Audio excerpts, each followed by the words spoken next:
এই মুহূর্তে আমাদের সঙ্গে অনলাইনে যুক্ত আছেন ইসলামী আন্দোলন বাংলাদেশের যুগ্ম মহাসচিব অধ্যক্ষ মাওলানা শেখ ফজলে বারী মাসুদ। আমরা দেখতে পাচ্ছি বাংলাদেশ জাতীয়তাবাদী কৃষক দলের কেন্দ্রীয় কমিটির সভাপতি কৃষিবিদ হাসান জারিফ তুহিন, তিনিও আছেন, এবং আছেন বাংলাদেশ ইসলামী ছাত্র শিবিরের সাবেক কেন্দ্রীয় প্রচার সম্পাদক কামরুল হাসান। আপনাদের তিনজনকেই ধন্যবাদ জানাচ্ছি, কৃতজ্ঞতা জানাচ্ছি আমাকে সময়টা দেওয়ার জন্য। আমি একটু হাসান জারিফ তুহিন আপনাকে দিয়ে আলাপটা শুরু করতে চাই, কারণ আজকে যে খবরটা আমরা আসলে বেশ কয়েকটি গণমাধ্যমে দেখছিলাম যে সারা দেশে ভোটার স্থানান্তরের জন্য আবেদন পড়েছিল 8,04,000-এর মতো, এবং শেষমেশ স্থানান্তর করা হয়েছে 7,71,000। এর ভেতরে শুধু ঢাকা অঞ্চলে অর্থাৎ বাইরে থেকে ঢাকায় এসেছেন এমন আছে 86,825 জন। এখন বিএনপি মহাসচিব একটা সন্দেহ করেছেন, তিনি বলেছেন একটি রাজনৈতিক দল তাদের প্রার্থীকে জেতাতে, জামাত ইসলামীকে হয়তো ইঙ্গিত দেওয়া হচ্ছে যে তাদের প্রার্থীকে জেতাতে বাইরের ভোটারদের রাজধানী ঢাকায় স্থানান্তরের একটা কূটকৌশল নিয়েছে। মানে প্রথমত একটু জানতে চাই, ভোটার স্থানান্তর হওয়াটা তো ইলিগাল কিছু না, এটা তো একটা লিগ্যাল প্রসেস। সেই হিসেবে এটা নিয়ে প্রশ্ন ওঠার সুযোগ কতখানি রয়েছে, একটা পর্যবেক্ষণ জানতে চাই আপনার কাছ থেকে। জি, আপনাকে ধন্যবাদ। আমাকে শোনা যাচ্ছে? আমি একদম পরিষ্কার শুনতে পাচ্ছি। জি, আচ্ছা, বিষয়টা হচ্ছে জামাত ইসলাম তো বাংলাদেশের সবগুলো সিটে বিএনপির সাথে প্রতিদ্বন্দ্বিতা করতে পারবে না। তারা কিছু কিছুকে টার্গেট করে, বিশেষ করে ঢাকাতে তাদের জামাতের আমির সহ বেশ কয়েকজন সিনিয়র নেতৃত্ব নির্বাচন করছে। সেই ক্ষেত্রে তারা এই সিটগুলোতে বাইরে থেকে যে সকল সিটে তাদের বিজয় হওয়ার কোনো সম্ভাবনা নেই বা কম্পিটিশন করার স্কোপ নেই, তাদেরকে নিয়ে এসে এখানে বিভিন্ন সিটে তারা ভোটার করিয়েছে যাতে এই সিটগুলো তাদের সুবিধা হয়। এইগুলো তাদের শুধুমাত্র ভোটারের ক্ষেত্রে না, শুধুমাত্র ভোটের ক্ষেত্রে না, যে কোনো ক্ষেত্রেও দেখতে পাই। যেমন জামাত ইসলামের বাংলাদেশের যে কোনো জায়গায় যদি একটি সমাবেশ হয়, দেখা যায় যে সারা বাংলাদেশ থেকে তাদের কর্মীরা এসে সেখানে অংশগ্রহণ করে।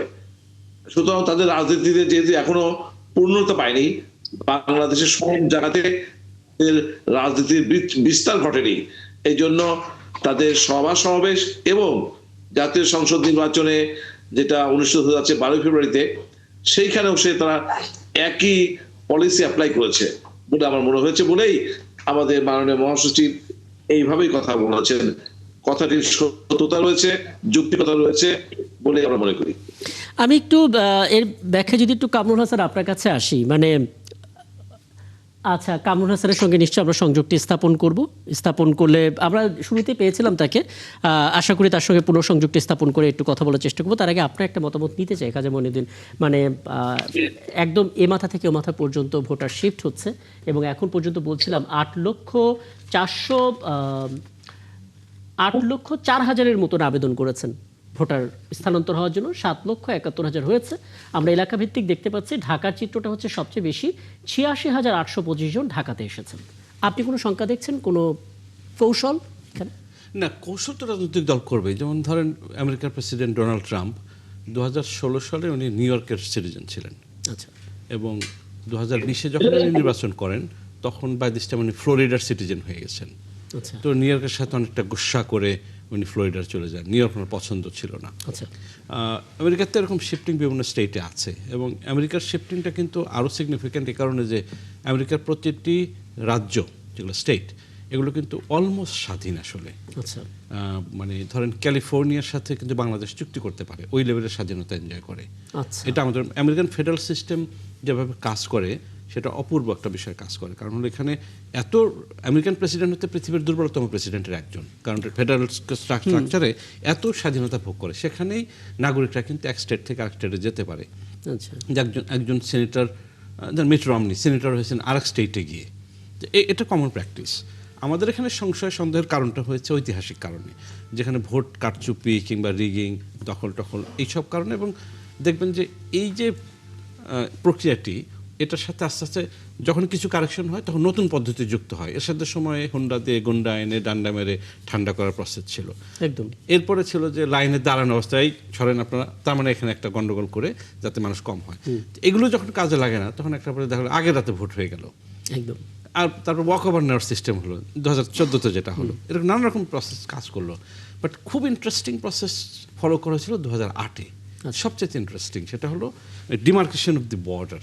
ধরেন আপনি মানিকগঞ্জের অংশ বেশি আছেন, যে অংশটা হয়তো টাঙ্গাইলের সাথে যুক্ত, এখানে দুইটা ইউনিয়নে দেওয়া হলো যে কথার কথা ওইখানে হয়তো জানে যে মানিকগঞ্জের একটা বিএনপি পাবেই, তো টাঙ্গাইলের ওই অংশটার সাথে যদি জুড়ে দেয় এই দুইটা ইউনিয়ন, তাহলে টাঙ্গাইলের আওয়ামী লীগের ক্যান্ডিডেট হয়তো জিতে যাবে। 2008-এ এই কায়দাটি করা হয় সারা দেশে এবং খুবই মানে সিগনিফিক্যান্টলি ডিস্ট্রিবিউশনটা করা হয়, যেখানে আওয়ামী লীগ একটু অল্প ভোটে জিতে যাবে। ওটা মূলত আওয়ামী লীগকে টার্গেট করে তখন করা হয়েছিল। আচ্ছা, বাট এগেইন সেটাও তো বৈধ প্রসেস। আচ্ছা, মানে এটা কূটকৌশল, কোনো সন্দেহ নেই। এই জন্য ইলেকশনের কনস্টিটিউয়েন্সি যে আসন বিন্যাসটা এটা পরিষ্কার করে সাজানো দরকার ছিল, আর এখানে ক্ল্যারিটিটা থাকার দরকার ছিল যে শিফট করা এখন থেকে বদল হওয়ার কি শর্তে এটা করা হবে। এবং এটার ইম্প্যাক্টটা হচ্ছে আমরা রাজনীতির মূল আলোচনা ইলেকশনের আগে ম্যানিফেস্টো কি কর্মসূচি নেবেন, কমিটমেন্ট কী হবে, আগামী রাজনীতি কী হবে, এই জায়গা থেকে আমাদের এই খুচরা আলোচনায় চলে যাচ্ছে এইসব আলোচনা। আমার একদম আমি আরও বিষয়গুলোর কথা বলে আমি বোধহয় পেয়েছি কামরুল হাসান, তিনি বাংলাদেশ ইসলামী ছাত্র শিবিরের সাবেক কেন্দ্রীয় প্রচার সম্পাদক। কামরুল হাসান, আপনাকে আমন্ত্রণ জানাচ্ছি। একটা বিষয় আসলে বলা হচ্ছে যে ভোটার যে শিফট হয়েছে, অর্থাৎ স্থানান্তর যে হলো, 8,04,000-এর মতো আবেদন পড়েছিল, 7,71,000 ভোটার স্থানান্তর হয়েছে। এলাকাভিত্তিক দিক থেকে আমরা দেখতে পাচ্ছি ঢাকা অঞ্চলে এখন পর্যন্ত 86,825 জন ভোটার এসেছেন। এবং যেটা আসলে বলা হচ্ছে যে জামাত ইসলামী তাদের ভোটারদের রাজধানীর দিকে আনছে, শিফট করে আনছে, এটা তাদের একটা কূটকৌশল। একটু বলবেন কামরুল হাসান, মানে এই অভিযোগটা কতটা যৌক্তিক এবং আপনাদের দিক থেকে কোনো ব্যাখ্যা আছে কিনা, আদৌ এটা কোনো কৌশল কিনা আপনাদের? আসসালামু আলাইকুম। রাকিব হাসান ভাই সহ মুফতি ফজলে বারী মাসুদ ভাই এবং হাসান জারিফ তুহিন ভাই সহ সবাইকে ধন্যবাদ জানাচ্ছি এবং দেশবাসী যারা দেখছেন দেখবেন সবাইকে ধন্যবাদ জানাচ্ছি। প্রথম কথা হলো টোটাল ভোটার সংখ্যা হলো 7,80,00,000 লক্ষ।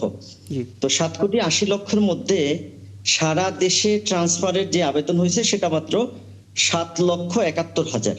আমার কাছে মনে হচ্ছে যে এটা কোনো যুক্তিতে বড় কোনো সংখ্যা না।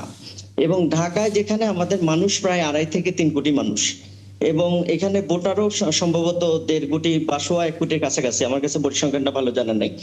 তাহলে 1.25 কোটি ভোটারের মধ্যে 86,000 ভোটার যারা চাকরির কারণে, ব্যবসার কারণে, কর্মসংস্থান চেঞ্জ হওয়ার কারণে, পরিবার হলো শিপমেন্টের কারণে, বিভিন্ন কারণে ট্রান্সফার হইতে পারে। এই সংখ্যাটা আমার মনে হয় খুবই যৌক্তিক এবং স্বাভাবিক একটা সংখ্যা। বাট বিএনপি সহ কেউ আমি ইতিপূর্বে সোশ্যাল মিডিয়ায় আলোচনাটা শুনেছি, জামাতের ব্যাপারে এলিগেশনটা দেওয়া হচ্ছিল যে জামাত একটা কৌশল করে বিভিন্ন জায়গার ভোটার এক জায়গায় নিয়ে আসছেন। আমি মনে করি এটা এক ধরনের গুজব এবং জামাতের ব্যাপারে অপপ্রচার। জামাত এই ধরনের কোনো কৌশলের সাথে কৌশল করে নাই, বরং এই 86,000 সংখ্যাটা আমার কাছে মনে হচ্ছে এটা একটা স্বাভাবিক প্রক্রিয়ার অংশ।